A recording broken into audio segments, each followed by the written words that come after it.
Et pour finir, cette nouvelle lune est aussi le point central de cette rétrograde de Mercure. Parce qu'on a commencé la rétrograde de Mercure en Sagittaire. Et au moment de cette nouvelle lune, Mercure repasse en Scorpion. Donc la première moitié de la rétrograde, c'était la confusion, les signaux bizarres, les retards et les malfonctionnements d'à peu près tout.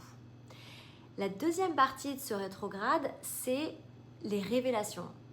C'est le moment où tu commences à comprendre tout ce qui t'est arrivé la semaine dernière et où tu vois le résultat et les conséquences ou les récompenses de ce qui est entré ou sorti de ta vie.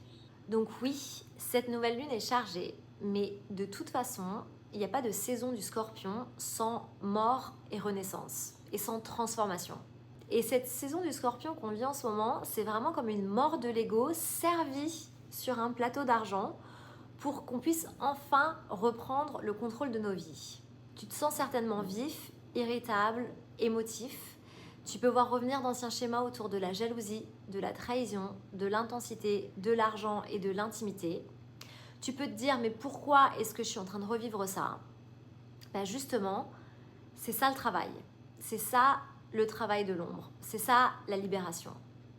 Et si tu travailles avec cette énergie, au lieu de la fuir, ça peut devenir un des plus grands tournants personnels de ton année. Pour t'aider à traverser cette étape et à travailler avec cette énergie, j'ai justement créé une lecture personnalisée pour cette nouvelle lune en Scorpion où je regarde où ça tombe dans ton thème, où Mercure rétrograde tombe dans ton thème, ce que tout ça active, ce que tu es en train de transformer, quel travail de l'ombre tu es appelé à faire en ce moment.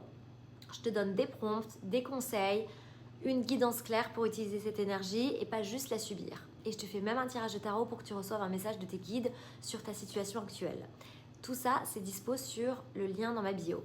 Et reste connecté parce que je vais très bientôt partager une nouvelle vidéo sur quoi faire et ne pas faire pour utiliser au mieux l'énergie de cette nouvelle lune.